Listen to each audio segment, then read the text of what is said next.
Sekarang kita akan langsung saja undang panelis pertama kita, Mevi Linawati, Wakil Koordinator Liputan News liputan6.com untuk membahas soal usulan Pilkada Serentak 2024 ini.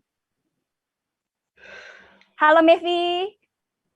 Halo Ratu.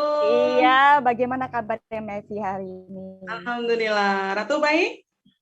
Baik, alhamdulillah. Nah, Mevi, mengenai usulan tentang Pilkada Serentak yang akan diadakan pada 27 November 2024 ini, bagaimana dengan payung hukumnya? Iya, jadi KPU mengusulkan penyelenggaraan pemilihan pilkada itu digelar serentak pada 27 November 2024. Ketua KPU Ilham Saputra mengatakan ada sejumlah alasan yang membuat KPU mengusulkan tanggal tersebut. Salah satunya itu berdasarkan Undang-Undang Nomor 10 Tahun 2016. Di situ ada pasal 201 ayat 8 yang mengatakan pemilihan gubernur, bupati, wali kota, pemungutan suara serentak nasional untuk pilkada di seluruh Indonesia dilaksanakan pada November 2024.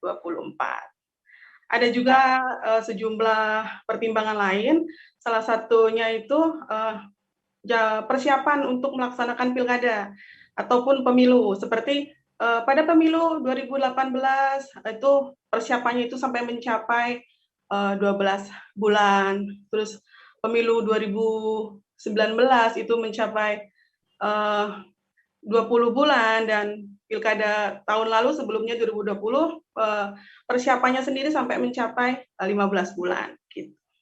Oke. Apakah seharusnya fokus pada revisi UU Pemilu nih, Mbak Mevi? Karena kan juga diketahui bahwa banyak sekali ya pejabat yang akan selesai masa jabatannya sebelum 2024.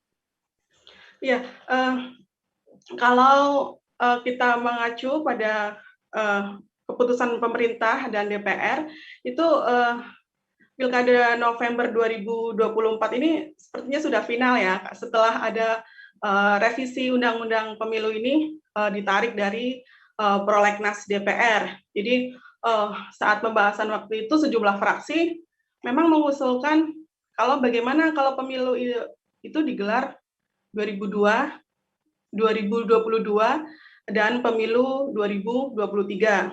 Alasannya sejumlah kepala daerah itu habis masa jabatannya 2022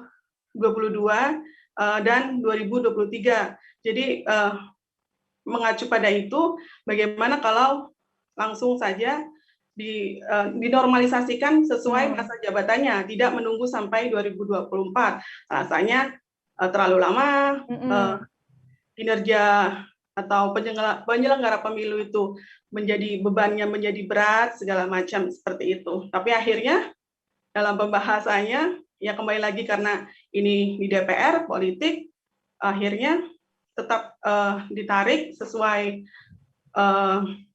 keputusannya, jadi pemilu tetap digelar pilkada tetap digelar 2024 bersamaan tahunnya dengan penyelenggaraan pemilu 2024. Iya, kalau pemilunya Februari ya, Mevi? Iya, pemilu Februari 2024. Baik. Seperti diketahui juga kan beberapa pejabat itu sudah berakhir masa tugasnya sebelum itu dan digantikan oleh PJ. Nah, apa dampaknya pada pelaksanaan pilkada nanti, Mevi? Kalau dampaknya itu, jadi beberapa pengamat ini menilai pasti ada dampak dari penyelenggaraan pemilu yang kepala daerahnya habis 2022 atau 2023 menjadi 2024. Salah satunya itu bagaimana nanti penyelenggaraan di pemerintahan di daerah tersebut. Karena misalnya untuk urusan administrasi, urusan pengambilan keputusan, dan ini kan juga sebentar lagi ya, maksudnya pemilu itu kan 2024. Ada kepala daerah yang habis 2022, artinya 2 tahun kan, 2 tahun suatu daerah itu tidak punya kepala daerah. Maksudnya di sini digantikan oleh penjabat, bukan kepala daerah yang memang dipilih resmi oleh masyarakatnya, begitu. Jadi akan akan kesulitan ketika misalnya mengambil keputusan saat pemilu ataupun Pilkada 2024 yang selanjutnya akan digelar gitu. Oke, jadi konsekuensinya adalah dengan diberlakukannya UU Pilkada sekarang, para pejabat ini jadi kesulitan ya untuk memberikan keputusan karena mereka hanya pejabat sementara. Ya,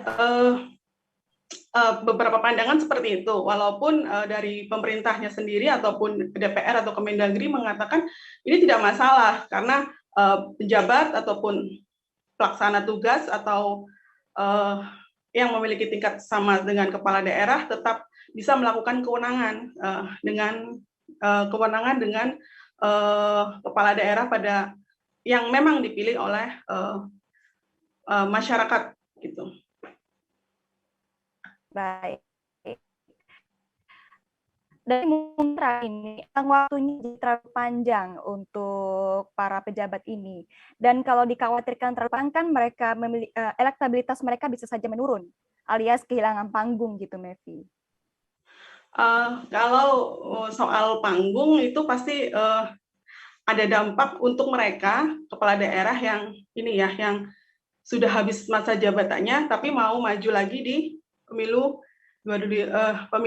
Pilkada 2024 ataupun yang mau maju di Pilpres. Itu mungkin ada pengaruhnya ke kepala daerah yang mau maju di situ ya, karena dalam waktu misalnya 2 tahun ataupun 1 tahun mereka sudah tidak lagi aktif dalam pemerintahan yang misalnya tampil di media ataupun membanggakan prestasi-prestasinya di masyarakat gitu. Jadi ada yang beberapa pengamat menyebut ya ada pengaruhnya, ada untuk tingkat elektabilitas mereka ada pengaruhnya di situ. Walaupun ada juga yang mengatakan tidak ada masalah karena beberapa partai politik itu biasanya kalau untuk masalah Pilpres itu akan menggelar semacam konvensi yang pendaftaran dan tahapan-tahapan pemilu kan juga prosesnya panjang. Gitu. Baik, Mevi. Bagus sekali penjelasannya ya, Mevi ya. Baik, terima kasih banyak Mevi atas penjelasannya kalau begitu. See you soon dan stay safe, Mevi. Ya, terima kasih Ratu.